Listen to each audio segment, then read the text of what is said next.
Wassalamu ala asrofil anbiya wal mursalin wa ala alihi wa sahbihi ajma'in amma ba'du. Bapak yang berbahagia, jamaah Ibadur Rahman dan khususnya Ustaz Agung Waspodo. Alhamdulillah pada pagi hari ini Allah berikan kita kesehatan, kemudian untuk bisa menimba ilmu di saat-saat yang memang beberapa hari ini kita kehilangan banyak tokoh-tokoh agama kita, alim ulama yang Allah panggil lebih awal. Mudah-mudahan bapak-bapak yang hadir di sini bisa kondisi sehat walafiat, bisa tetap menikmati bagaimana kita bisa mencoba untuk meraih ilmu, serta keluarga besar juga sehat walafiat. Kita doakan sama-sama. Mudah-mudahan kalaupun ada yang kurang sehat, mudah-mudahan Allah berikan kesehatan dan kesembuhan. Insyaallah. Amin. Bapak, pagi hari ini kita akan bahas masalah tentang Futuh Mekah ya, kegiatan dari yang lalu. Ini telah hadir bersama kita Ustaz Agung Waspodo yang akan mempresentasikan, menjelaskan terkait dengan masalah kajian bab Futuh Mekah ya, insya Allah. Silakan Ustaz Agung. Nampaknya Ustaznya sudah masih ditutup.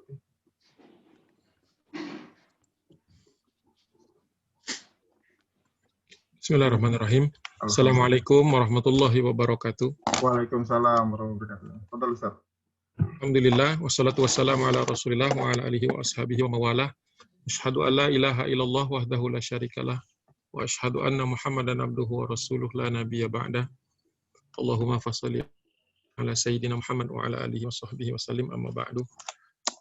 Alhamdulillah, segala puji milik Allah Subhanahu wa taala, salawat dan salam tak lupa kita panjatkan kepada junjungan kita Nabi besar Rasulullah Muhammad sallallahu alaihi wasallam. Hari ini kita melanjutkan kajian Sirah Nabawiyah di dalam bab Futuh Mekah. Subbabnya itu adalah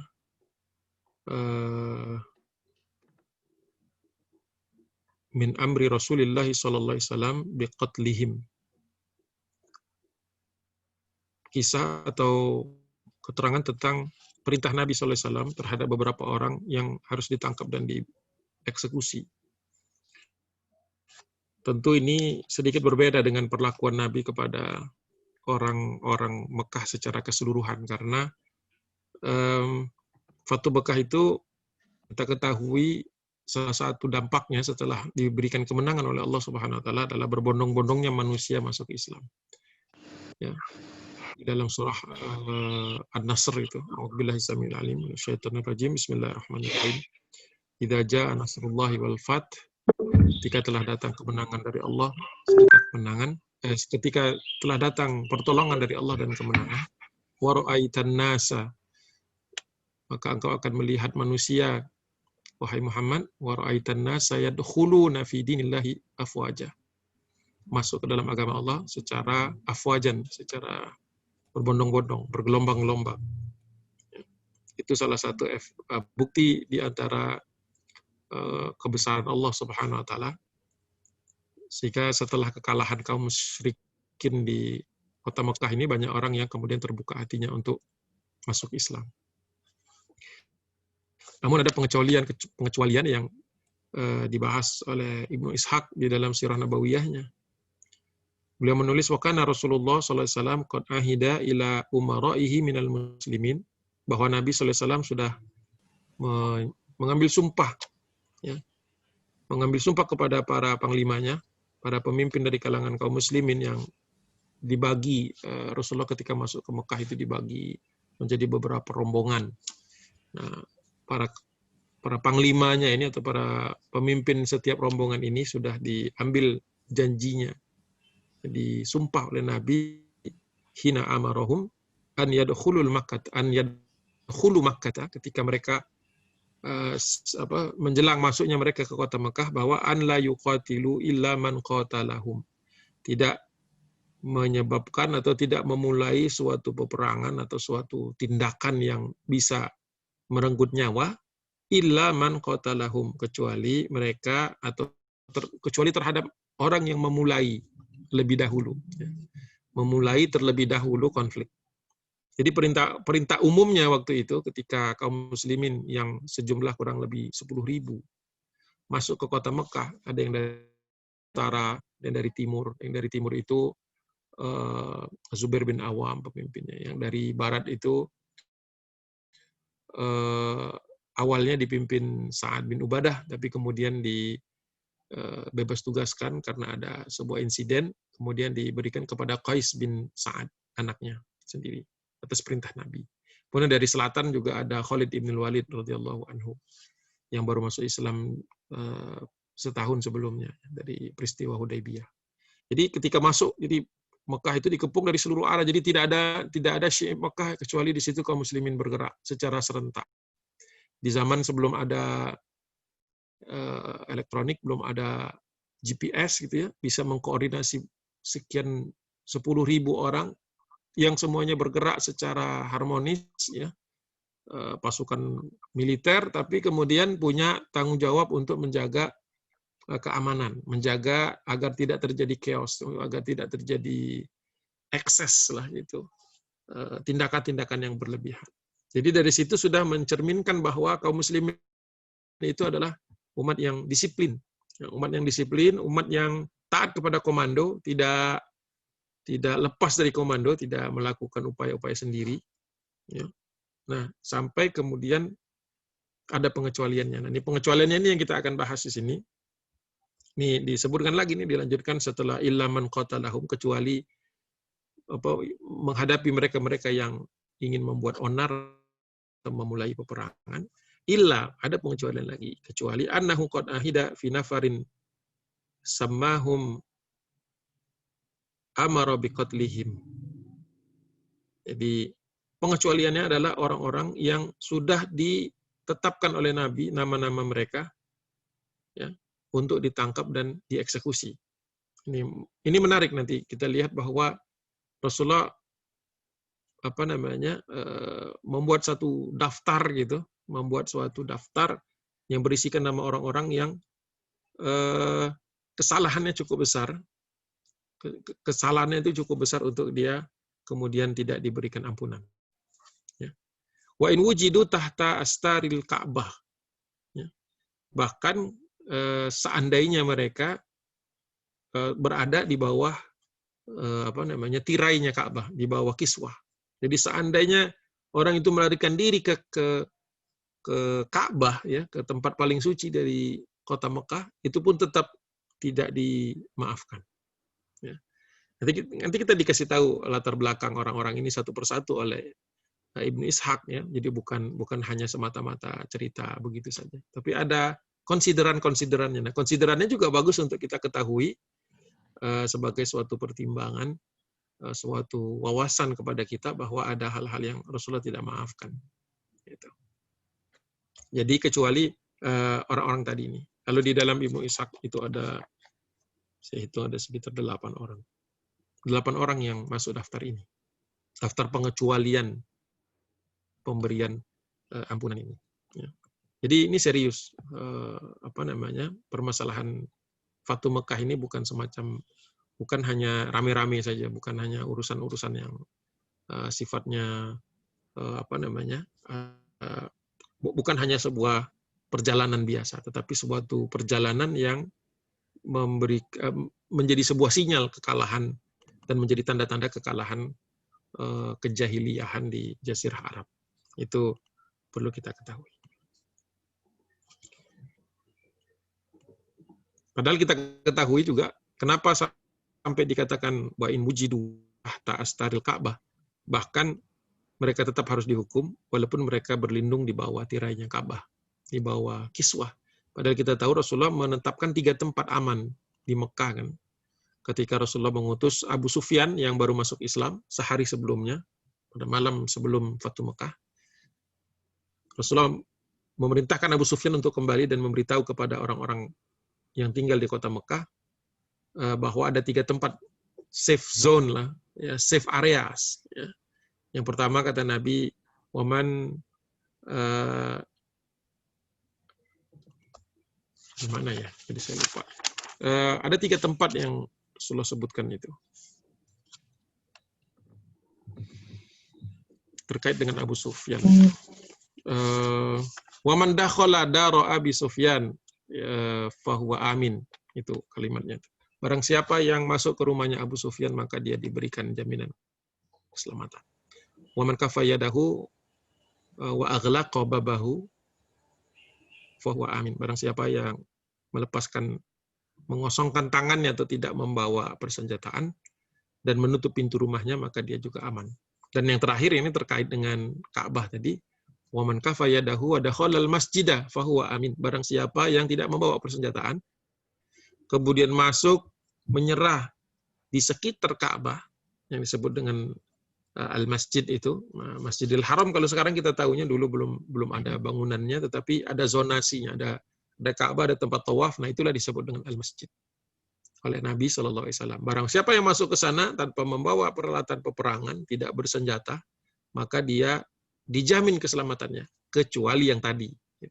Jadi ini ada aturan umum, ada aturan khusus. Seperti itu. Nah, kemudian siapa di antara mereka itu, nama-namanya disebutkan di sini. Minhum Abdullah bin Sa'ad bin Abi Sarh, ya. Akhu bin Amir bin Lu'ay, dari suku Amir bin Lu'ay. Wa innama amara Rasulullah sallallahu alaihi wasallam biqatlihi.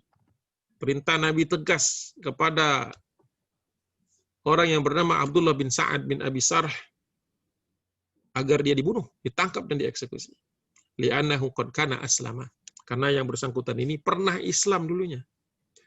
Itu betapa seriusnya Islam ini di zaman Nabi. Bukan suatu options gitu. Jadi ketika sudah menjadi muslim, maka tidak ada pilihan lagi kecuali istiqomah. Ya, kecuali kafah. Jadi tidak ada pilihan nanti kalau udah jenuh keluar dari Islam.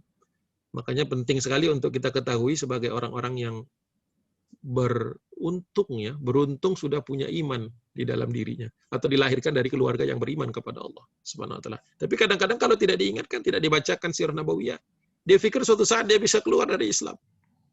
Seperti layaknya pakai baju, dilepas bajunya. Ya, kalau lagi perlu dipakai, kalau menguntungkan dipakai, kalau membahayakan dilepas. Kayak bunglon gitu kan, bisa menyesuaikan dengan lingkungannya. Kalau bunglon karena ingin menyelamatkan dirinya sebagai makhluk Allah. Tapi seorang manusia yang beriman itu tidak punya opsi tersebut. Ya, Masya Allah. Li'annahu qad kana aslama. Wa kana yaktubu li Rasulillah sallallahu alaihi wasallam al-wahyu. Fartadda musyrikan raji'an ila Quraisyin. Bahkan bukan hanya dia muslim, tetapi dia adalah penulis wahyu. Ini berarti sahabat Nabi, ya, pernah dapat gelar radhiyallahu anhu. Ya. Apa yang terjadi dengan dia? Fartadda, ya, murtad. Fartadda musyrikan, kembali musyrik. Raji'an ila Quraisyin, kembali berkumpul lagi dengan orang-orang Quraisy di Mekah. Ya. Nah, ketika dia sudah tahu bahwa dia masuk di dalam daftar ini, tentu saja ya bagaimana perasaannya ketika kota Mekah sudah futuh. Tidak ada jalan keluar dari kota Mekah, pasti ketemu dengan rombongan kaum muslimin. Tidak ada jalan di lembah-lembah antara dua bukit gitu ya. Tidak ada yang bisa dia gunakan untuk melarikan diri. Sehingga pilihan dia adalah harus siap dengan kenyataan bahwa dia akan dieksekusi. Nah, mengetahui bahwa nama dia dicari-cari, kebayang dicari-cari Rasulullah, ya, bukan untuk diberi hadiah, tapi untuk dimatikan. Itu dia mencari cara. Ya. Mungkin juga dalam keadaan seperti itu manusia dia ingin kembali masuk Islam. Ya. Nah, apa tindakan dia? Ya. Fafarra ila Utsman bin Affan radhiyallahu anhu wa kana akhahu lirudhaati. Dia kemudian meminta perlindungan kepada Utsman bin Affan, menantu Nabi sallallahu alaihi wasallam. Radhiyallahu anhu, Dzun Nurain, ya.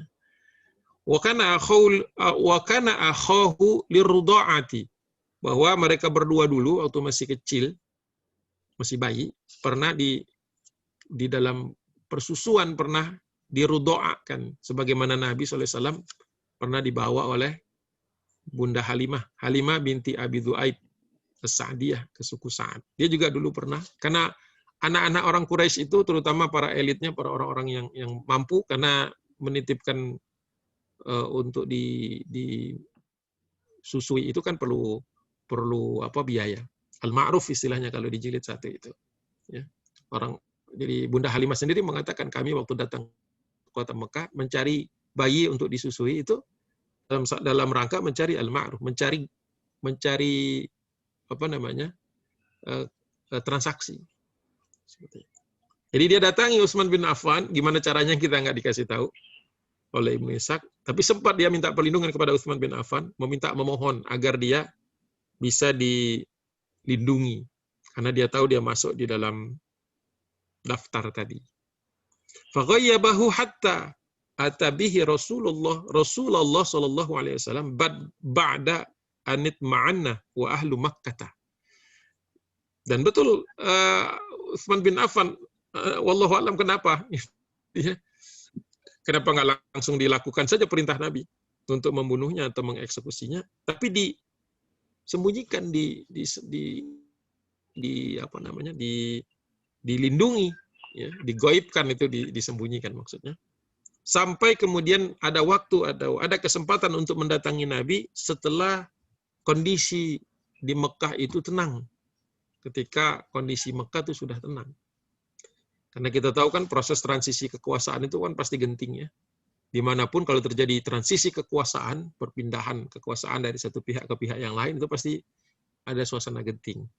Ya, suasana genting, detik-detik yang menentukan. Kalau sudah transisi kekuasaan selesai, sudah sah, sudah resmi, layaknya kaum muslimin ketika mengambil alih Mekah dengan izin Allah Subhanahu wa taala. Nah, setelah semua selesai, barulah Utsman bin Affan ini membawa saudara sepersusuannya, saudaranya itu terhitung, yang bernama Abdullah bin Abi Sarh, untuk menghadap Nabi untuk meminta ampunan.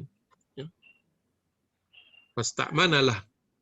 Fasta'manalahu. Jadi Utsman bin Affan memohon kepada Nabi agar saudaranya ini diberikan ampunan, diberikan jaminan ampunan dan kesempatan untuk kembali masuk Islam. Begitu kisahnya. Ada Rasulullah sallallahu alaihi wasallam somata tawilan thumma qala na'am. Sebelum Rasulullah mengatakan iya akan diampuni, Rasulullah terdiam cukup lama. Lama Rasulullah diam. Mengapa Rasulullah diam? Nanti dikasih tahu. Tapi waktu itu Rasulullah hanya diam saja. Ya.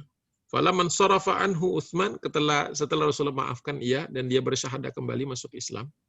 Kemudian dia bersama Utsman bin Affan meninggalkan Nabi sallallahu alaihi wasallam, berlalu dari hadapan Rasul sallallahu alaihi wasallam. Qala Rasulullah liman haulahu min ashabihi. Kemudian Rasulullah menjelaskan kepada sahabat yang masih ada di sekitarnya. Karena waktu itu di depan para sahabat itu, orang yang namanya ada di dalam daftar eksekusi dilindungi oleh Utsman bin Affan, dimohonkan kepada Nabi agar dimaafkan, diampuni, dikasih kesempatan untuk bersyahadah kembali, dan mendapatkan kesempatan itu menjadi selamat, dan kemudian dia pamitlah, katakanlah seperti itu. Ya. Apa kata Nabi SAW? Laqad samattu liqaum liyaquma. Tadi aku diam agar kalian ada yang mengambil tindakan ilaihi kepadanya, ba'dukum fayadriba unuqahu, kata Nabi.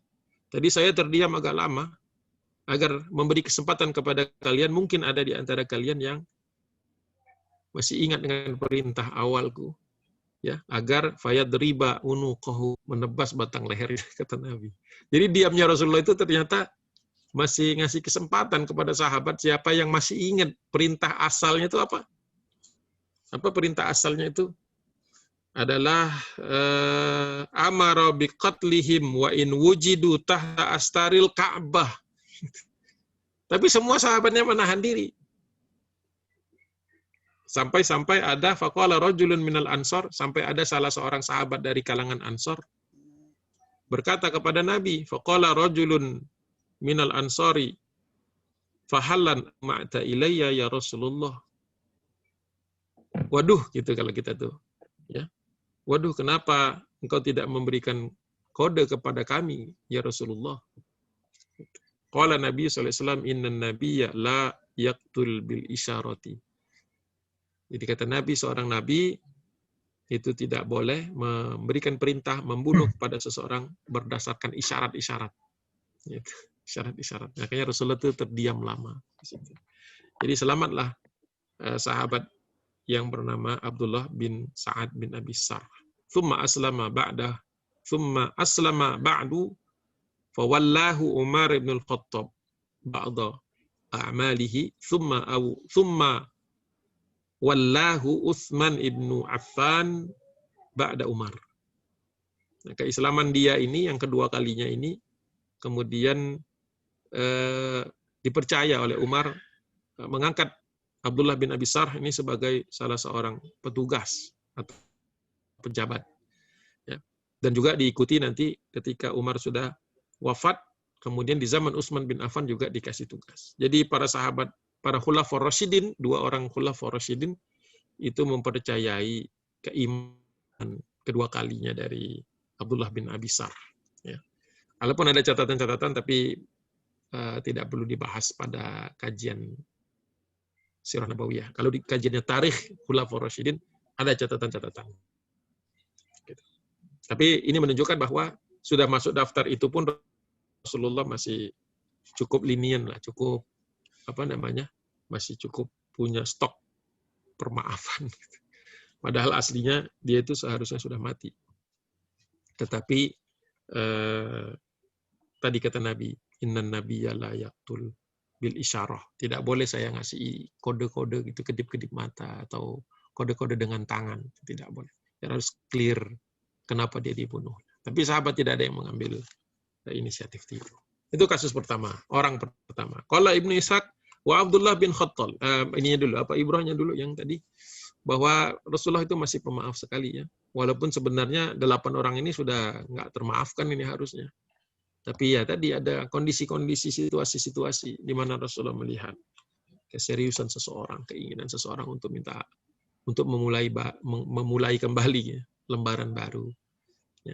Dalam hal itu Rasulullah menghormati juga Utsman bin Affan mungkin, sehingga Rasulullah mengiyakan ya dengan mengatakan na'am tadi, iya baiklah kalau begitu. Kalau engkau yakin dia bisa jadi baik kembali, maka Rasulullah pun setuju. Ini menunjukkan bahwa Rasulullah itu masih punya rasa permaafan yang banyak, stok permaafan yang banyak. Ya. Itu yang pertama. Yang kedua, bahwa mungkin kalau dari segi bahwa dia kedudukannya dahulu pernah menjadi penulis wahyu, salah satu di antara Rasulullah punya tim penulis wahyu kan. Nah, salah satunya dia, itu kan tugas yang amat mulia. Nah, tidak semua orang, tidak semua sahabat diberikan tugas itu. Itu menunjukkan keyakinan Nabi kepada yang bersangkutan, skill-nya juga, kemampuannya, keahliannya. Dan kedekatan tentu saja dengan dakwah ini. Dan Abdullah bin Abi Sarh itu termasuk di antara orang-orang yang masuk Islam setelah Abu Bakar As-Siddiq. Salah satu di antara orang yang diajak oleh Abu Bakar untuk masuk Islam. Artinya kalau orang yang sedekat itu pun, sebegitu banyak jasanya, bahkan termasuk penulis wahyu itu kan berarti orang kedua kan. Setelah Jibril sampaikan kepada Nabi alaihi salam, kemudian kepada Rasulullah sallallahu alaihi wasallam, kemudian Rasulullah kan langsung manggil. Nah, itu pun pas giliran dia tuh banyak mungkin beberapa ayat mungkin termasuk di antara yang ditulis oleh Abdullah bin Abi Sarh radhiyallahu anhu. Nah, kalau yang seperti itu saja bisa tergelincir walaupun tidak disebutkan. Para ulama suka begitu tuh, kalau orang yang akhirnya husnul khotimah, kesalahan-kesalahannya tidak terlalu banyak disebutkan. Agar mungkin juga menjaga marwahnya, menjaga kehormatannya. Tapi kalau yang su'ul khotimah biasanya dituliskan. Gitu. Yang kemudian matinya dalam keadaan musyrik itu dituliskan kenapanya, supaya orang ambil ibrah. Di sini mungkin cukup kita hati-hati bahwa penulis wahyu saja bisa tergelincirnya. Apalagi kita cuma penulis WA. Pasti banyak kesalahannya kan. WA ini kan alhamdulillah masih ada delete. Zaman dulu WA sebelum ada delete for all itu kan malu-malu. Salah ketiknya itu kan. Yang jejaknya kelihatan Ustaz ya. Iya, kalau sekarang masih bisa diumpetin kan. Masih delete. Sampai keluar meme-nya itu kan. Wah, kok di delete saya belum baca gitu, sampai wajah orang-orang lucu. Itu menunjukkan bahwa kita memang harus hati-hati. Ya, hati-hati kita. Jadi ya kita kita mungkin belum pernah setinggi derajatnya seperti Abdullah bin Abi Sarh ya, tapi kita harus lebih hati-hati lagi agar tidak tergelincir kepada hal-hal yang membawa kepada kemurtadan. Yang termasuk diantaranya meremehkan masalah iman, meremehkan masalah tauhid. Itu ya calon-calon orang yang murtad biasanya meremehkan urusan-urusan seperti itu. Meremehkan antara halal dan haram. Itu kan orang-orang yang nantinya akan banyak masalah di dunia dan akhirat. Jadi sebenarnya ada pesan ketika Ibnu Ishaq menuliskan ini bukan hanya cerita tentang Fatu Mekah, tapi kenapa dia sampai sebutkan wa kana yaktubu li Rasulillah sallallahu alaihi wasallam. Dia dulu pernah menulis untuk Nabi. Itu kan kita kalau bacanya dengan hati yang khusyuk itu kan kita ngeri juga, ya Allah, yang begitu aja bisa murtad ya. Kalau bukan karena kebaikan hati Utsman bin Affan, ya mungkin sudah ditangkap, dieksekusi. Kalau misalnya ditangkap sama sahabat lain yang nggak terlalu kenal dengan dia, misalnya kaum Ansor kan nggak semuanya kenal, itu bisa jadi ya beda nasibnya. Ini juga menunjukkan bahwa kita juga perlu teman yang baik seperti Utsman mungkin ya, punya teman yang maafin kita gitu. Makanya banyak sih ibrohnya kalau mau difikirkan dalam-dalam. Tapi dari kisah itu kita bisa mencatat bahwa permaafan Nabi itu amat luas. Nah, kasus yang kedua nggak dapat. Saya bocorkan dulu lah. Kasus kedua ini nggak dapat maaf karena yang bersangkutan tidak menyesal. Kalau ini kan Abdullah bin besar masih ada rasa menyesalnya kan. Manusia kalau masih ada menyesal masih bisa taubat. Masih bisa balik lagi gitu. Itu juga mungkin buat kita. Kullu nafsin dha'iqatul maut ya. Bahwa setiap yang bernyawa kata Allah pasti akan mendapati kematian. Fa innama tuwaffawna ujurakum yaumal qiyamah. Nanti di hari kiamat baru disempurnakan semua ganjaran-ganjarannya, balasan-balasannya. Ya, jadi sebelum kita berakhir di dunia yang fana ini ya dihisablah baik-baik, hasibu anfusakum qabla an tuhasabu. Hisablah diri kalian sebelum kalian dihisab oleh Allah Subhanahu wa taala, kata Umar bin Khattab dalam salah satu perkataan. Baik, yang kedua, qala Ibnu Ishaq Abdullah ibnu Khattal ya. Rajulun min Bani Taim Taimin ibni Ghalib, dari suku Taim.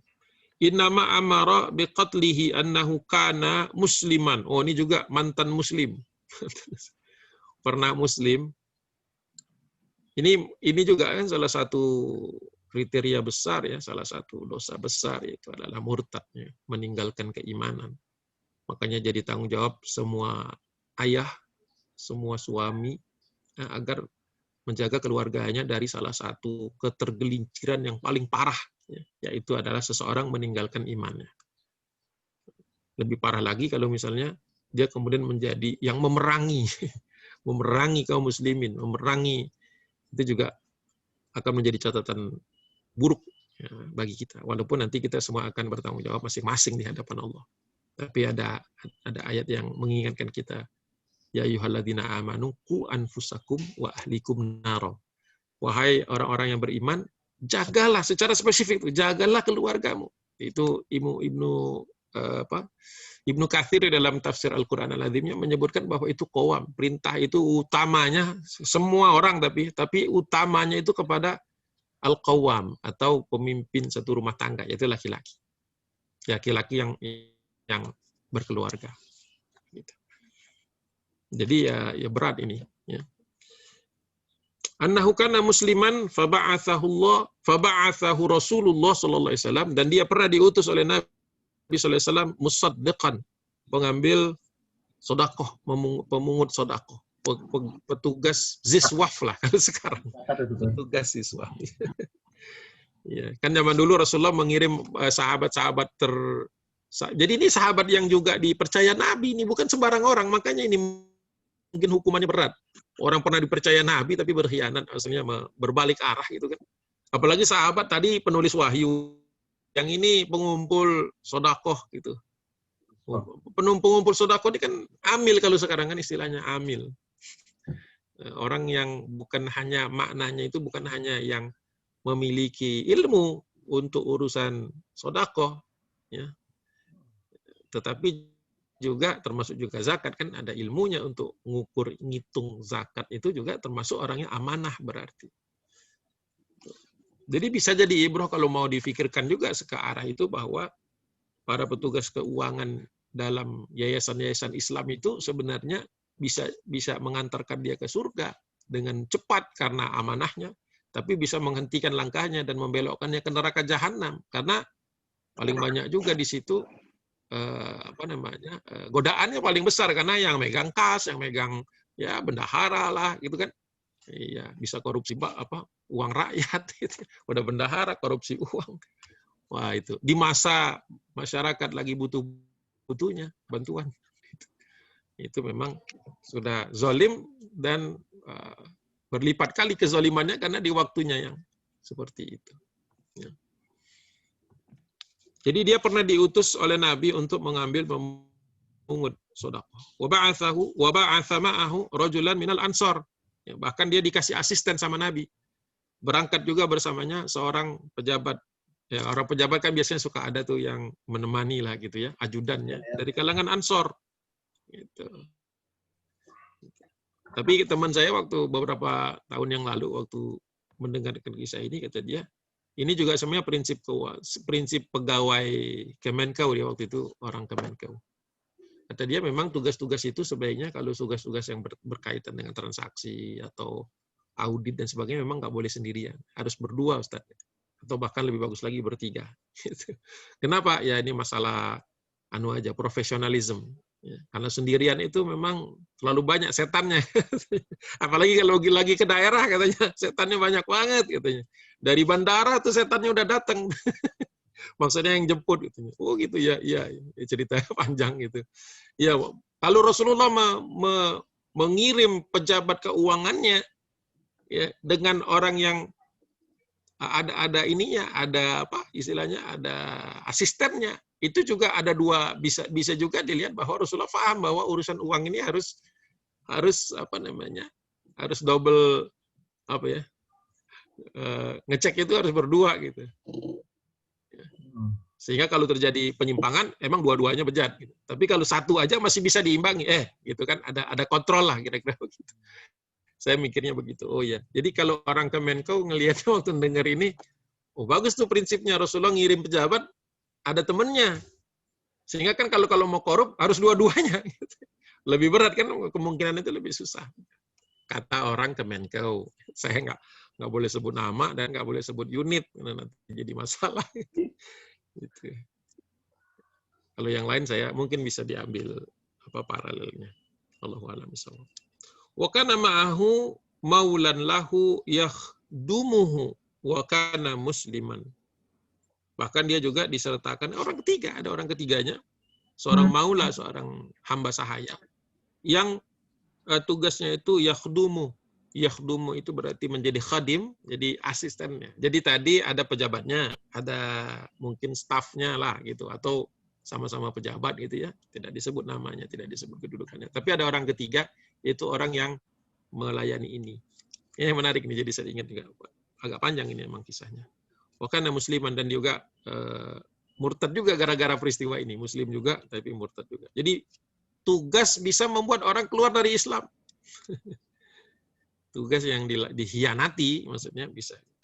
Fanazala manzilan, dalam perjalanan itu mereka kemudian menginap gitu ya, mendirikan tenda juga bisa disebut fanazala manzilan. Wa amarul maula an yathbahalahu taisan, dan kemudian Abdullah bin Khattal ini memerintahkan kepada pelayannya tadi agar menyembelih hewan, ya, menyembelih bukan unta. Taisan itu domba. Kambing ya, kambing hutan. Menyembelih domba. Kambing hutan. Ya, pokoknya binatang lah disuruh sembelih untuk makan ini untuk makan mungkin maksudnya. Fayasna lahu ta'aman, betul lah, untuk makan. Ya, suruh mungkin dibikin kambing guling ya, kambing guling. Enak juga tuh pagi-pagi. Fanama fastaiqadha, kemudian dia tertidur, fastaiqadha, kemudian dia bangun, walam yasna lahu syai'an, ketika dia bangun ternyata apa yang dia suruh belum ada. Kambingnya belum disembelih dan belum jadi makanan. Apa sebab nih? Fa'ada alaihi faqatalahu, marah dia dan dikejarnya, ditangkapnya, diterkam, gelut itu, dijatuhin sama dia dan dia bunuh. Oh, berarti ini orang tuh emosional. Pejabat biasa dilayani, maaf ini tafsir. Pejabat biasa dilayani, yang melayani lelet gitu, kurang cepat gitu kan. Mungkin dia sudah lapar, kita nggak tahu. Dibunuhnya. Tsummartad dan musyrikan. Dan setelah itu dia terhukumi murtad dan membunuh orang. Dan mungkin dia setelah itu meninggalkan. Mungkin malu juga, Allahu a'lam. Tapi di sini disebutkan setelah dia bunuh, tsummartad dan musyrikan. Kemudian dia murtad. Bukan karena membunuhnya mungkin, tapi karena yang lain. Dan dia kembali musyrik. Masya Allah. Peristiwa-peristiwa seperti ini direkam sedemikian rupa oleh Ibnu Hisham dari keterangan-keterangan hadis yang dikumpulkan oleh Ibnu Ishaq, agar kita mengambil pelajaran nih. Setelah 1400 tahun berlalu, godaan yang sama masih ada kan kepada semua orang yang menjabat, itu pasti ada. Ya, semua orang punya apa istilahnya nih, punya peluang untuk melakukan kesalahan, mengulangi kesalahan yang sama. Wa ma Abdullah, namanya Abdullah juga Ibnu Khattal tadi, faqatalahu Sa'id bin Huraitsin al-Makhzumi, dia dieksekusi, ditangkap, dieksekusi oleh Sa'id wa Abu Barzah al-Aslami, ditangkap oleh dua orang. Dan dia tidak menunjukkan penyesalannya, tidak seperti Abdullah bin Abi Sa'ad. Jadi yang kedua ini dia dieksekusi. Ya, ibrohnya adalah ya setiap jabatan pasti ada resikonya, pasti ada godaannya, pasti ada orang-orang yang akan menguji kita ya. Mungkin Allah kirimkan untuk menguji kita, apakah kita prinsip Islam yang kita pegang itu hanya sebatas teori atau betul-betul menjadi suatu kontrol diri, ya, self control kita. Kata Nabi SAW, al-qayyisu min ummati, di antara umatku yang cerdas itu adalah mandana nafsahu wa amila lima ba'dal maut. Mereka bisa mengendalikan dirinya dan kegiatannya atau amalnya itu, usahanya itu, kerjanya itu adalah untuk kehidupan setelah kematian. Ya, berarti yang orang-orang yang orientasinya itu pada kehidupan akhirat. Ya. Nah, ada keterangan tambahan lagi nih dari Ibnu Hisham. Wa kana lahu qainatan. Setelah dia murtad dan kemudian kembali ke kota Mekah, ya, melarikan diri ke kota Mekah, dia kemudian memiliki dua orang budak yang tugasnya itu menyanyi. Ini perlu diketahui juga kan, budak itu macam-macam. Ada budak yang di luar rumah ngurusin ternak, bersihin halaman rumah. Ada budak yang di dalam bersihin dalam rumah, itu biasanya beda orangnya. Kemudian juga ada budak yang kemudian sifatnya penghibur. Nah, di antara budak-budak penghibur itu adalah zaman dulu suruh nyanyi, makanya disebut qainatan, dua perempuan penyanyi, ya. Qainatan. Jadi kalau zaman sekarang kan ada radio, ada tape, ada apalah ya, recorder atau apa. Jadi kalau mau dengar musik ya tinggal setel. Zaman dulu kan nggak ada listrik, nggak ada apa-apa. Jadi untuk orang-orang tertentu yang kaya, mereka beli budak, cuma disuruh nyanyi. Jadi kalau dia lagi di ruangan, nyanyi. Kayak kita neken itu, podcast atau apa. Nyanyi, pokoknya nyanyi ini. Dia punya seperti itu. Kenapa sampai disebutkan? Ya ini ciri-ciri orang yang mungkin hatinya lalai dari Allah, ya, kebanyakan hiburan, ya. Kebanyakan hiburan. Mungkin gitu. Kalau kita mungkin kalau lagi jenuh itu kan ya, mungkin olahraga gitu kalau jenuh, atau aktivitas lain yang mengingatkan kepada Allah, zikir atau tilawah gitu. Tapi kalau jenuh juga lagi capek banget misalnya habis seharian ngapain ya, mungkin relaksasi. Tapi ya kita juga harus memilih dan memilah apa yang kira-kira tidak semakin membuat kita memang bisa menghilangkan kepenatan, tapi tidak membuat kita jauh. Ya, jauh dari Allah Subhanahu wa Ta'ala. Mungkin itu. Tidak disebutkan kenapa sampai harus disebutkan seperti ini. Bahkan disebutkan juga nih sampai detail juga. Yang satu bernama Farnata wasahibatuha dan temannya. Kanata tugniyani. Keduanya biasa nyanyi bihijai Rasulillah, dengan cara memanfaatkan kehidupan Nabi sebagai ejekan, bahan ejek-ejekan. Jadi lagunya pun bukan lagu sembarang lagu, mungkin lagu rap ya, gitu. Nge-rap tentang keburukan Nabi. Jadi lagunya pun lagu yang buruk, bukan semata-mata lagu, tapi seperti itu. Sampai seperti itu. Mungkin lifestyle-nya berubah. Waktu di Madinah dia nggak bisa begini. Mungkin juga dia merasa asing dengan, atau ya inilah keimanan tuh kadang-kadang. Seseorang yang ketika imannya sudah menghujam, ya dia bisa menikmati kesederhanaan hidup. Tapi ketika dia mungkin masih banyak yang bergelora di dalam dirinya, dia masih mau nyoba ini, nyoba itu. Nah, dapat peluang pula kan dia melakukan kesalahan. Nah, padahal harusnya pertama dia tidak bisa nahan amarahnya sampai harus membunuh hanya untuk alasan sepele, ibaratnya istilahnya makanan lah. Ya, makanan nggak perlu naik pitam kan harusnya. Banyak itu catatannya. Setelah itu mungkin dia merasa malu atau takut melarikan diri ke Mekah. Di Mekah ya dia nggak ketemu orang yang beriman. Ketemunya orang-orang musyrik. Makin jadi kan? Makin jadi. Nah, dari mana dia bisa afford kehidupan yang banyak? Ya karena dia mungkin petugasnya. Petugas tadi pengumpul. Entah mungkin dia sudah mau pulang, mau mengumpulkan duitnya udah banyak, dipakai. Nah, itu mungkin uang umat tuh. Jadi nggak berkah kan ya. Jauh pula. Bukan hanya nggak berkah, jadi haram. Kalau berkah itu konsepnya masih halal. Ini uang haram mungkin yang dia bawa. Sampai bisa meng-hire 2 orang perempuan untuk nyanyi live music di rumahnya. Musiknya pun yang menghantam kehidupan Nabi. Ya sudah, memang jahanam gitu larinya itu. Dari lifestyle-nya sudah beda dengan yang tadi, mungkin Abdullah bin Abi Sarh. Mungkin dia nyesel gitu, akhirnya memutuskan balik. Kali yang ini tidak ada. Tertangkap dan dieksekusi. Tidak ada permohonan maaf. Wallahu a'lam. Nah, mungkin itu juga ibrahnya untuk kita. Bahwa kehidupan kita ini juga sisi, kan kita ini nanti diukur istiqomah kita itu kan diukur ketika kita lagi sendiri, ketika lagi hanya sendirian gitu. Ibnu Qayyim al-Jauziyah itu di dalam, saya lupa nama kitab. Ada salah satu kitab beliau tulis itu terkait dengan orang-orang yang terlalu banyak waktu kosong, terlalu banyak waktu kosong. Itu biasanya berbahaya. Terlalu banyak waktu yang tidak bisa diisi dengan kegiatan. Makanya kita harus cari kesibukan-kesibukan yang melelahkan memang, tapi dekatkan kepada Allah. Jadi lelahnya kita di dalam jalan Allah SWT. Saya lupa tapi perkataan beliau. Manusia yang banyak waktu kosongnya cenderung lalai dari Allah, kata beliau. Jadi hati-hati kita dengan waktu kosong.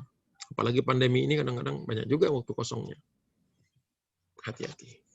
Allahu a'lam bishawab. Itu berapa tuh? 2 orang, 3 orang. Oh, termasuk ya. Jadi dimasukkan tadi.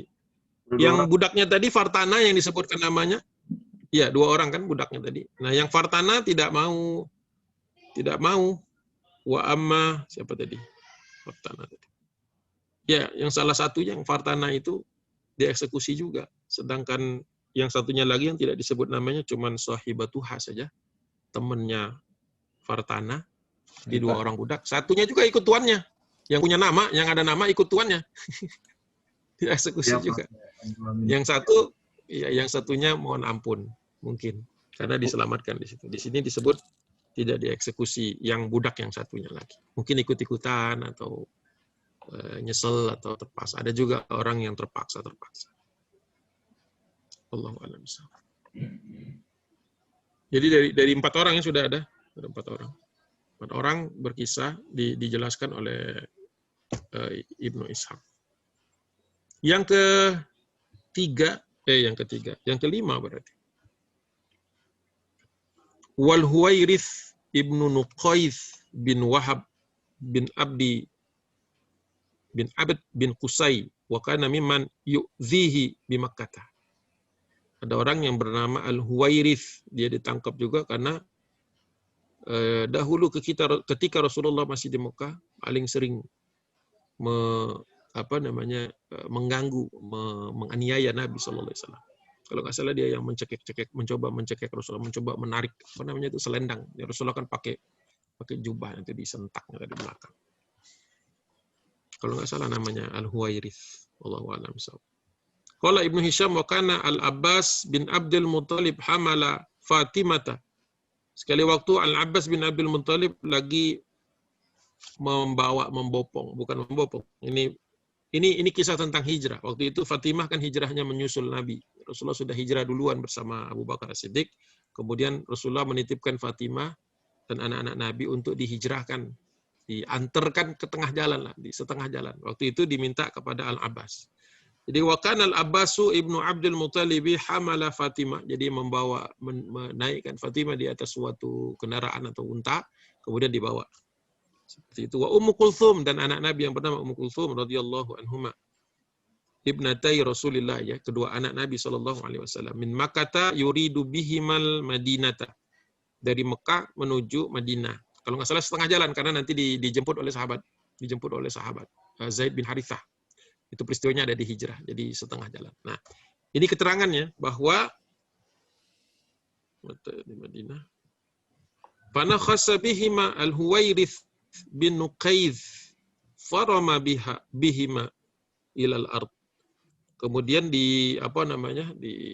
disodok, ya. Didorong, ya.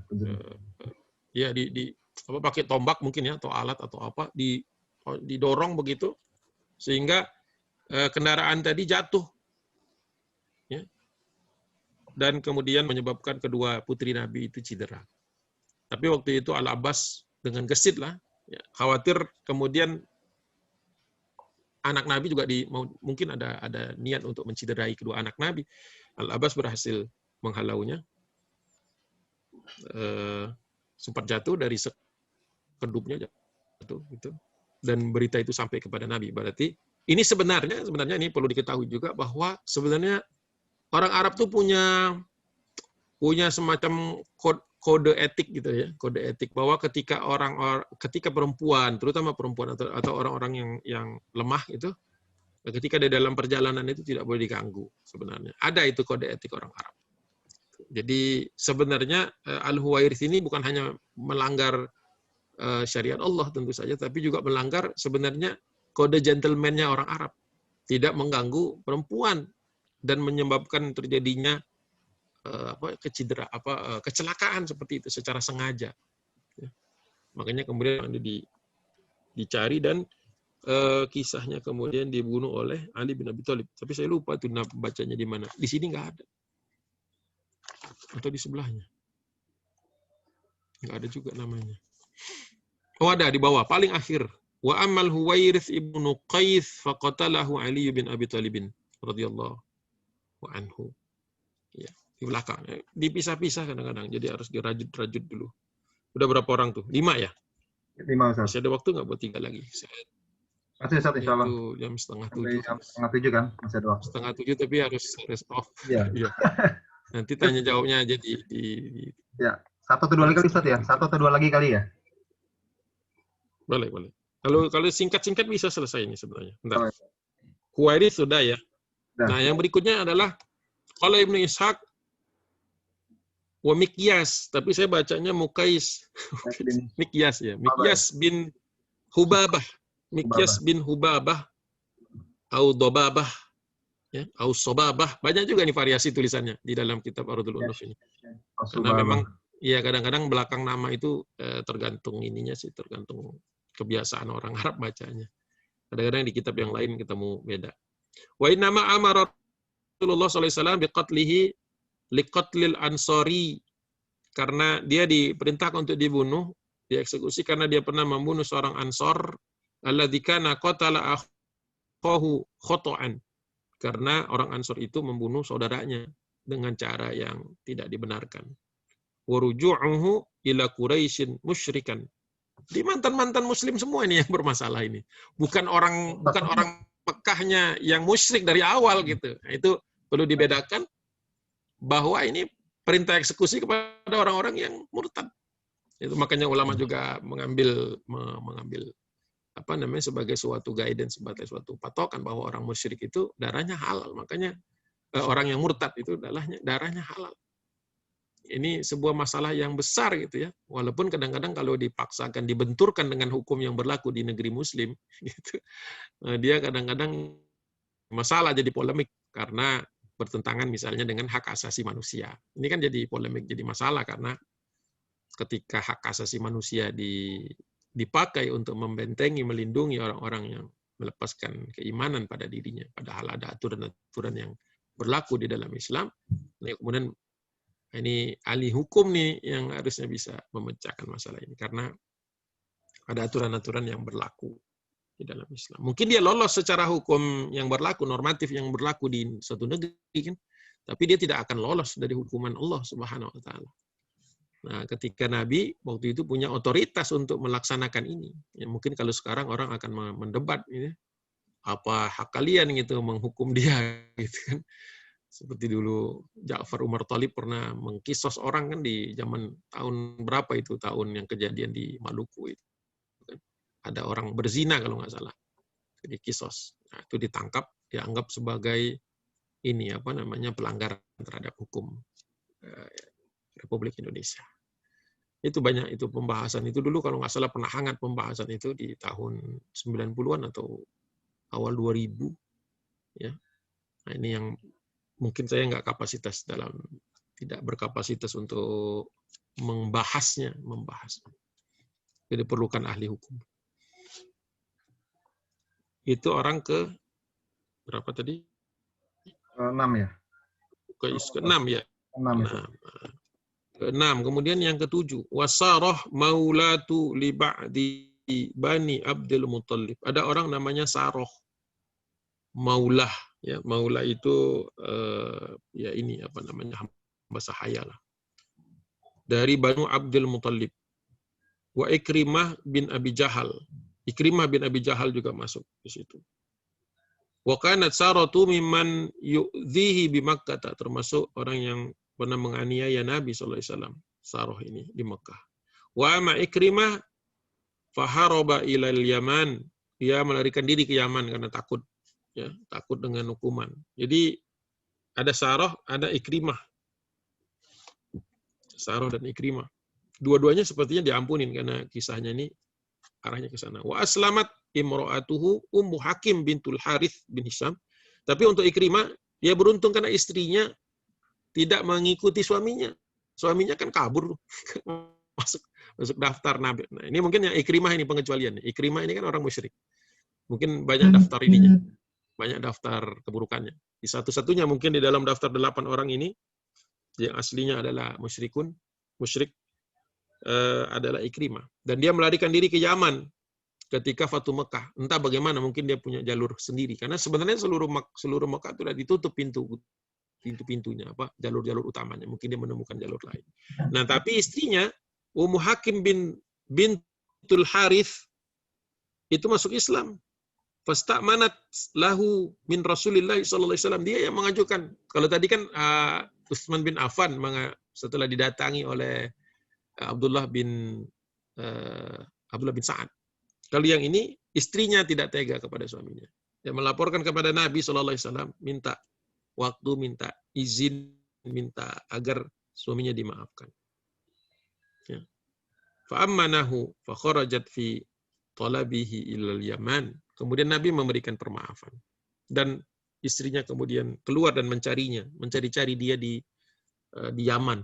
Dicari sama istrinya ya. Insya Allah punya istri begitu. Ya. Bisa saja dia tinggalinnya, udah Ikrimah biar mati aja di Yaman sana. Gitu. Bisa saja.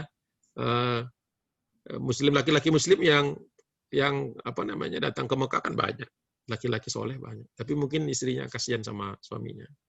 Dan ini bagian dari takdir dia juga. Ngebayangin ini siapa? Ummu Hakim ke Yaman. Coba untuk mengukur ya. Zaman dulu dari Mekah ke Yaman. Naik kapal biasanya dulu para sahabat. Nggak berani lewat darat. karena melewati daerah-daerah berat. Jadi biasanya naik kapal ke Jeddah, nanti nyusurin pesisir sampai ke Yaman. Baru dicari. Bayangin tuh nyari satu orang di Yaman. dengan Ikrimah nggak ada Ikrimah, nggak cari sampai kemudian ketemu hatta atat bihi Rasulullah sallallahu alaihi wasallam fa aslama. Baru kemudian dibawa menghadap Nabi dan dia mengucapkan Islam. Jadi dia yang terampuni. Kemudian yang tadi Sarah juga diampuni nampaknya. Nggak ada keterangan. Wa amma Sarah, oke di belakang juga ditaruhnya. Wa amma Sarah tu fastu'mina laha fa ammanaha. Dia juga meminta untuk dimaafkan dan dimaafkan.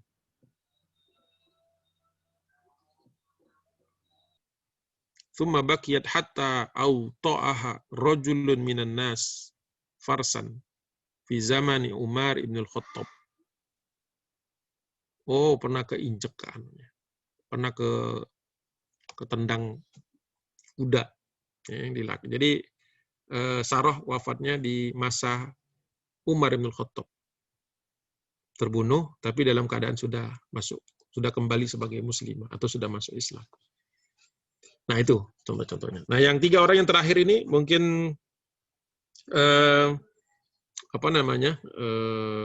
hikmahnya buat kita bahwa kehidupan mereka ini adalah kehidupan orang-orang yang kehidupan orang-orang yang sebenarnya hidupnya nggak susah nih, Orang-orang hebat, orang-orang yang memiliki kecukupan, bukan orang-orang hampir tidak ada di antara mereka kecuali budak-budak tadi, hampir tidak ada orang-orang yang susah hidupnya. Jadi orang-orang yang hidupnya berkecukupan. Berarti ya kita di sini insya Allah berkecukupan lah, paling tidak. Karena bisa online. Bisa online itu udah cukup itu sebenarnya di Indonesia sekarang itu ya. Bisa online reguler secara rutin itu udah lebih dari cukup. Ya, apalagi background-nya misalnya bisa dilihat dari rumahnya. Berkecukupan. Jadi kita ini juga masuk kriteria orang-orang yang harusnya hati-hati. Lebih hati-hati lagi. Lebih banyak tasyakur, lebih banyak mensyukuri dengan cara memanfaatkan apa yang Allah berikan kepada kita untuk dakwah, untuk kemajuan Islam. Gitu. Mungkin itu juga pesan-pesannya. Allahu a'lam bishawab. Mungkin nanti bisa di follow up dengan pertanyaan supaya ada waktu. Kalau ada pertanyaan, jangan dipaksakan bertanya kalau memang nggak ada. Ya. Jadi Allahu a'lam bishawab. Al-haqqu min rabbik fala takunanna minal mumtarin. Billahi taufiq wal hidayah. Assalamualaikum warahmatullahi wabarakatuh. Waalaikumsalam. Ustaz, jadi ada 8 orang Ustaz ya? Dari 8. Abdullah bin Khattab, Mikyas bin Subah, Abdullah bin Sa'ad, Hurais bin Nuqa, budaknya 2 orang budak Abdullah bin Khattab, terus Ikrimah ya, Ustaz ya? Ya. 8 orang semua. Baik, Bapak ya. 4 terbunuh, 4 selamat. Jadi 50%. Tingkat mortalitasnya 50%. 4 dieksekusi, 4 dapat ampunan.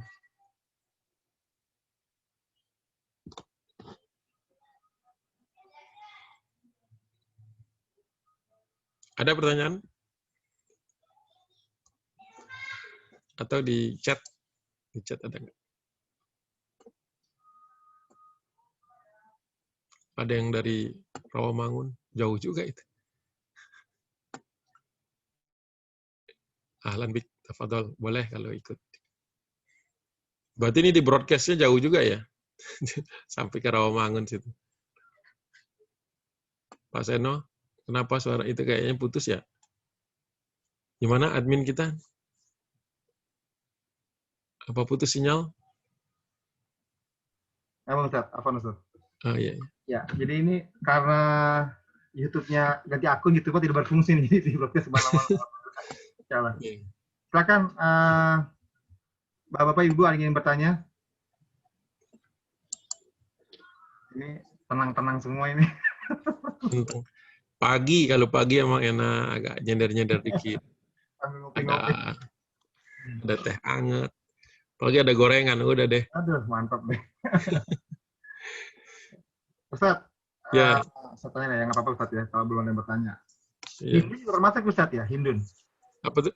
Hindun termasuk kategori juga yang Allah perintahkan untuk dibunuh ya. Hindun yang Oh, membunuh Hindun. Iya. Ya, kalau di dalam Ibnu Ishaq, Hindun tidak masuk di dalam daftar. Tapi ada, saya baca juga di Ibnu Sa'ad, di dalam kitab Tabaqatul Kubra, Hindun masuk ke dalam daftar itu. Tapi kalau Ibnu Ishaq, maaf, Ibnu Ishaq tidak memasukkannya. Ya, tidak memasukkannya. Allahu alam kenapa tidak dimasukkan. Mungkin ada kisahnya tersendiri. Karena kan itu kisah Fatu Makkah itu kan Hindun dengan, kalau di versi Ibnu Ishaq ya, di matan Ibnu Ishaq ini, Abu Sufyan akhirnya masuk Islam, ketika dia pulang istrinya pun masuk Islam. Tidak ada peristiwa panjang yang kita mungkin pernah baca dari riwayat yang lain. Itu. Makanya ada yang mengatakan lebih dari 8 itu daftar itu, ada yang versi 10, ada versi 12. Nah, tergantung. Kita pakai yang mana. Saya pernah baca termasuk budaknya Hindun Wahsy itu. Oh, kalau Wahsy itu kalau di versi Ibnu Ishaq sudah diampuni Nabi di Uhud. Diampuni di Fatu Mekah ya. Jadi maaf, bukan Uhud, di Fatu Mekah ya. Ketemu dengan Wahsy juga. Kalau versi di Ibnu Ishaq bahwa Rasulullah mengampuninya tapi Rasulullah tidak mau bertemu dengannya. Ya. Peristiwa Uhud, perang Uhud ada tentang Rasul itu ya. Ya, tentang peristiwa pembunuhan terhadap. Sebenarnya kan Rasulullah juga tahu kalau yang membuka apa namanya, ya sebenarnya Hindun eksekutornya kan, tapi yang membunuhnya, melemparkan lembingnya Wahsy. Makanya 2 orang itu. Makanya kalau ada yang 10 itu masukin 2 itu tuh, masukin Hindun binti Utbah ya dengan Wahsy. Ya. Silakan Bapak, Ibu, silakan kalau ingin bertanya. Biasanya ini ada peserta aktif nih, Pak Robito, mana Pak Robito nih? Pak Rito, Pak Syahid. Atau Pak Yudi ingin bertanya, Pak Yudi? Boleh. Baik. Ini sebelum saya bertanya ada menyampaikan duka cita dulu salah satu putri dari jamaah kita, jamaah Masjid Ibadur Rahman, putri Bapak Yatin, yaitu Nila Wulandari. Ini barusan meninggal tadi pagi. Ya, makanya ini tadi saya nyusul ke situ, dia keluarganya sedang mau ngurus jenazahnya. Baik Ustadz, saya ingin menegaskan aja beberapa ibroh yang barangkali bisa kita petik dari kisah sirah Nabi ini yang tadi sudah Ustadz sampaikan ya.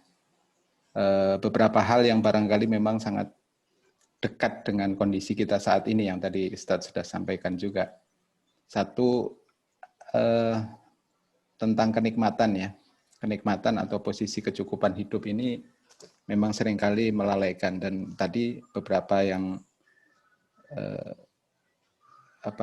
yang sudah Ustadz sampaikan itu memang kondisinya ternyata adalah orang-orang yang memiliki kecukupan dalam artian harta maupun dalam aktivitasnya yang memang akhirnya lalai.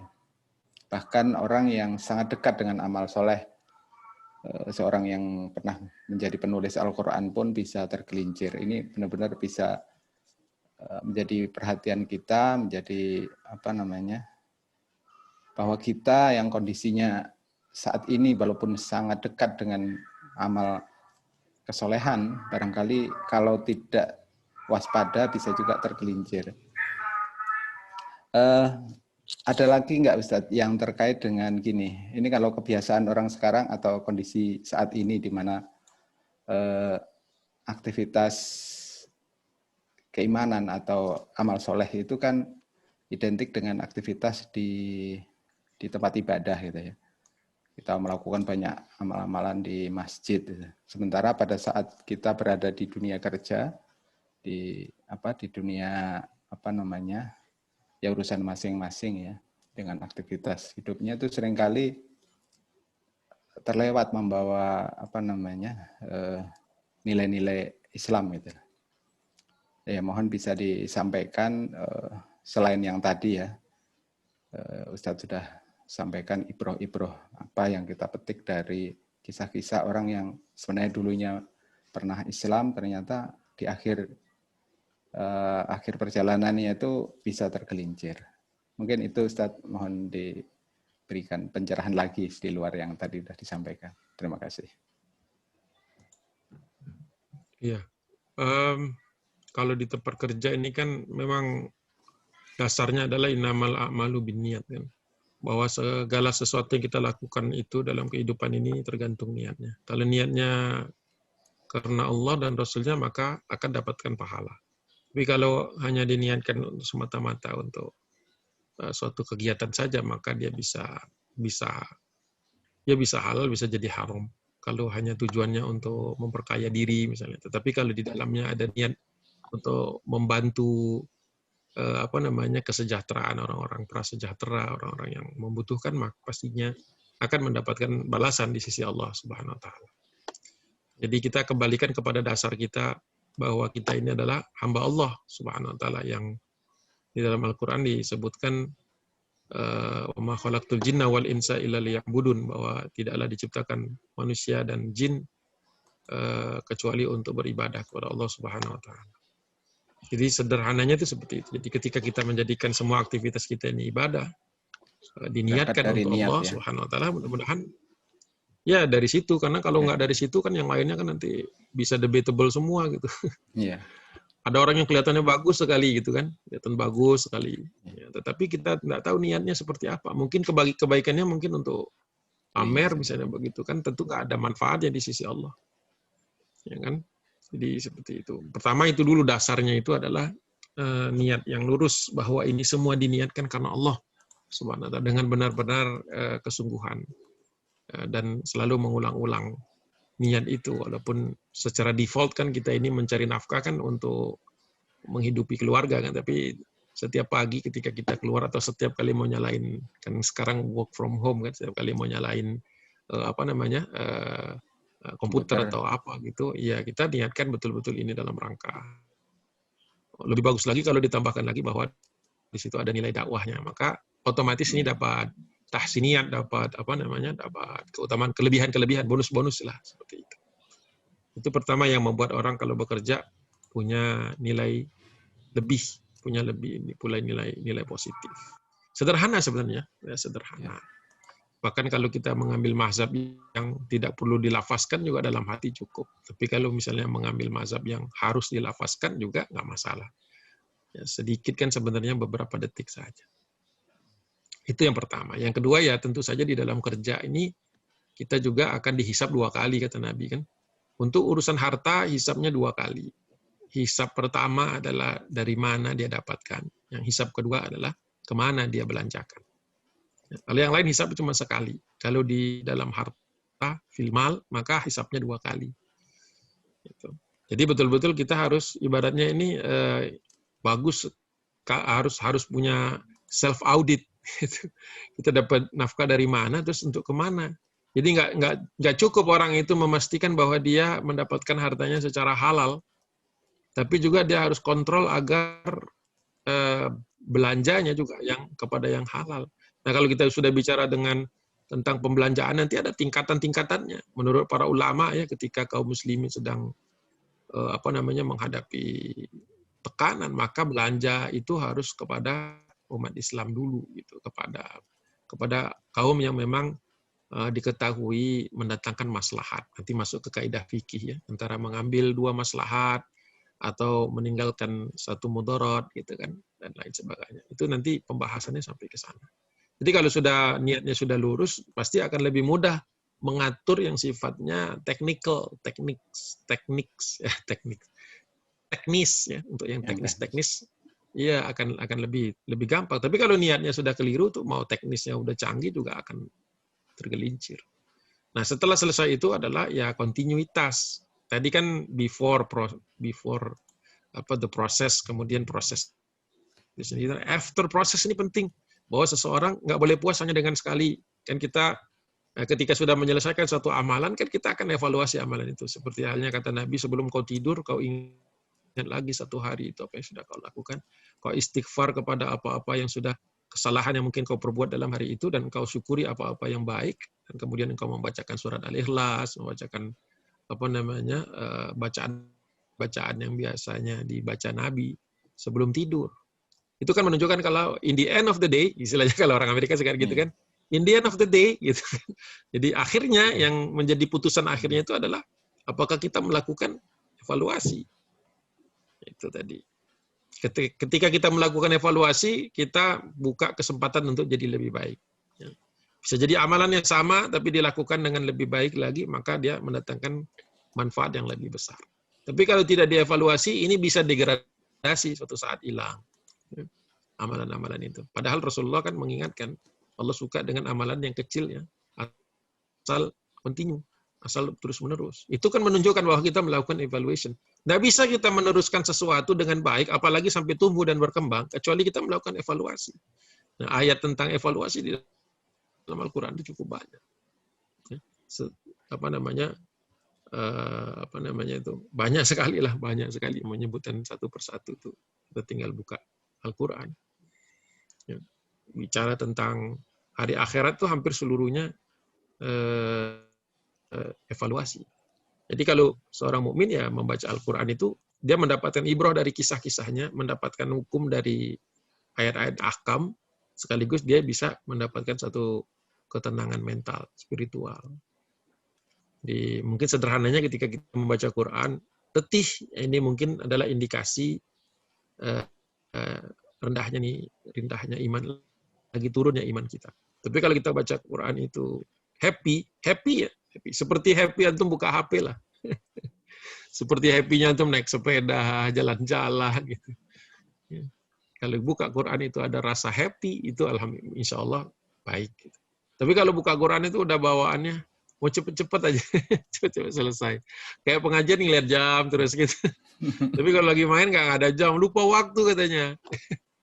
Time flies, kata orang Amerika. Time flies when you are having fun. Berarti kalau aktivitas Qur'aniyah, itu kita kayak lama banget ya. Kalau pengajian sejam lama banget. Kalau nonton sejam kurang kan? Satu miniseri bisa 2 jam. Ya, evaluasi aja diri gitu. Kenapa kita bisa dalam aktivitas lain lupa waktu, tapi kalau aktivitas ngaji ingat waktu gitu. Mau cepet-cepet gitu. Ya. Mau cepet selesai. Coba kalau lagi seneng apa itu kan. Nggak mau berhenti-berhenti kan. Kayak makan ya kayak gitu. Makan itu. Difoto dulu lagi ya. Sebelum makan difoto. Sempet gitu. Itu berarti dia enjoy eating so much gitu, that he wants to make it memorable gitu. Jadi kepengen supaya terus terkenang. Kenapa ketika dia baca Quran itu dia nggak ingat ayat-ayat itu? Nah itulah mungkin disitulah letak kita itu evaluasinya sederhananya. Ya, apakah kita menikmati bacaan qiraah kita atau kita sekadar untuk ngejar ojol. Ojol apa namanya? Bukan ojol ya. Odot. Ya. Gitu. Ngejar target itu juga bagus. Cuma kalau misalnya wah pokoknya selesai, pokoknya penting selesai gitu ya. Lebih baiklah daripada yang nggak punya target sama sekali. Tapi kan kita harusnya meningkat ya. Menikmatinya. Ya, Allah alam itu juga ya sampai di situ mudah-mudahan clear untuk masalah kerja ini. Ya, jazakallah nasihatnya. Satu pertanyaan di chat ya. Ustaz, saya baca Ustaz ya. Satu aja ya. Ini baru satu. Saya harus ngisi lagi. Ya, siap. Melihat musibah yang berurutan dan wafatnya beberapa ulama, apakah ini bisa menjadi pertanda bahwa Allah akan menggantikan umat ini seperti kaum Sa'ad, kaum Ad, dan lain-lain? Itu dari Ibu Marwah nih pertanyaan. Iya, memang kita perlu hati-hati. Tetapi dalam Islam ini kan kita seimbang antara khauf dan roja. Dalam posisi khauf memang perlu kita hati-hati. Kita khawatir bahwa hilangnya ulama ini pertanda bahwa kita semakin dekat dengan akhir zaman. Dan juga banyaknya musibah berarti banyaknya orang yang melakukan kezaliman. Tapi juga harus seimbang dengan roja bahwa tidak akan berakhir zaman kecuali Islam itu berdiri dan tegak kembali. Jadi jangan kita kemudian membuat orang akhirnya jadi lemes gitu, jadi demotivated gitu, terdemotivasi. Justru ketika banyak ulama meninggal dunia ini kita harus dorong nih supaya anak-anak kita menjadi kader-kader calon-calon ulama. Ya kan harus mengisi kekosongan itu. Kata Nabi, kalaupun besok ke kiamat saya akan tetap tanam pohon. Padahal kita tahu nanam pohon itu kan butuh bertahun-tahun. Kalau besoknya kiamat, logikanya tuh ngapain lagi nanam pohon? Banyak-banyak zikir penting gitu kan. Tapi kata Nabi, seandainya aku tahu besok kiamat, akan aku tetap tanamkan walaupun satu pohon. Jadi bisa selalu diambil dua sisi gitu. Ketika para ulama pada meninggal dunia, itu berarti kita tuh disuruh untuk mendorong anak-anak kita atau kita sendiri. Tapi kalau kita mungkin sudah telat, maaf ini sudah telat, telat gitu untuk menjadi alim. Tapi ya tentu tidak ada kata telat di dalam qadarullah ya. Tapi ya memang paling potensial adalah anak-anak kita. Jadi ini ambil ibrohnya bahwa kita sudah ulama sedikit, diambil juga sama Allah. Berarti kita harus bersemangat lagi untuk menghasilkan mendoronglah terciptanya itu. Karena nanti kan Allah akan bangkitkan lagi, kan kita baru fase 4, fase 4, fase 5. Ada fase kelima kan, ketika Islam itu tegak kembali. Masuk semuanya lupa tentang itu. Lupa bahwa Islam akan bangkit lagi. Itu. Ya kan belum bangkit lagi. Berarti masih banyak kerjaan kita gitu. Jangan antum cari gua terus tutup diri gitu, bikin bunker gitu. Masih banyak pekerjaan kita. Ya. Masa kita mau tinggal diam di tengah-tengah kezaliman? Kan enggak. Kita nanti akan diwafatkan Allah sesuai dengan amalan-amalan kita. Masa amalan kita terakhir, apa amalan terakhirnya sebelum mati? Pesimis. Dicatat sama malaikat. Fulan mati pesimis. Sedih banget gitu kan. Udah bagus-bagus chapter awalnya. Pas di belakangnya, di endingnya. Fulan mati pesimis. Tidak yakin akan adanya kebangkitan. Frustasi dengan keadaan dunia. Sedih berkepanjangan. Apa mau ditulis begitu? Tidak. Tidak. Ya betul, kita memang merasa kehilangan, tapi move on lah kita.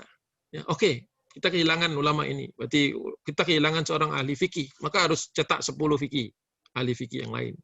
Kita kehilangan seorang alim menguasai ilmu tauhid, qawaid, akidah, maka cetak 10 lagi. Kalau setiap kita cetak 10, insya Allah ujungnya nanti baik.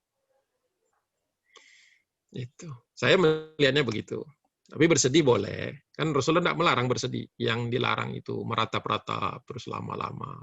Akhirnya mati semangat. Kalau mati gaya masih mati semangat.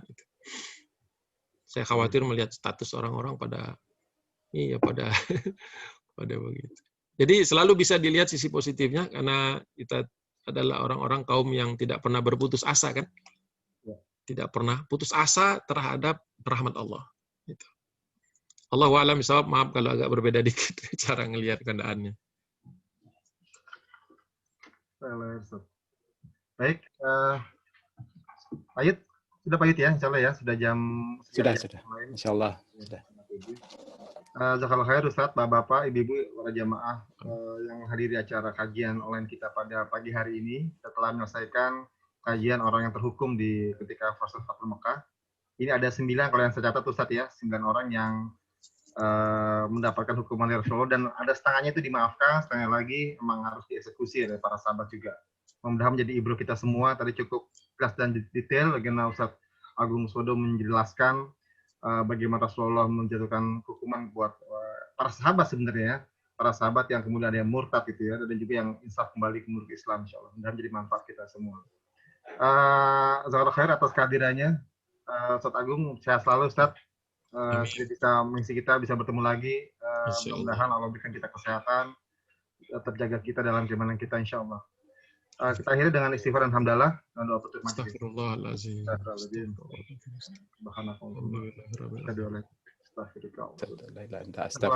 Terima kasih atas kehadirannya. Jazakallah Ustaz. Syukran Ustaz. Mohon maaf.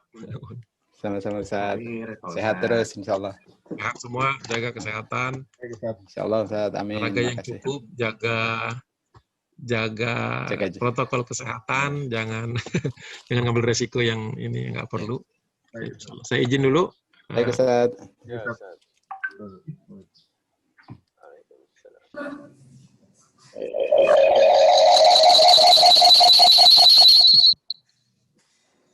Rekaman dikirim di share Pak Aci ya nanti. Iya Pak, saya ambil Pak. Pak Yudi, ini ada soal jenazah siapa Yud?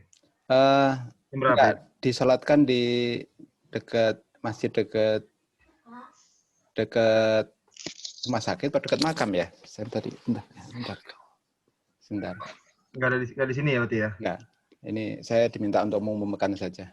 Oh, baik. Ya. Oke. Ya. Pamit ya, Pak Yud. Baik, ya. Assalamualaikum. Baik, Bapak-Bapak. Pamit kita ya. Assalamualaikum. Waalaikumsalam.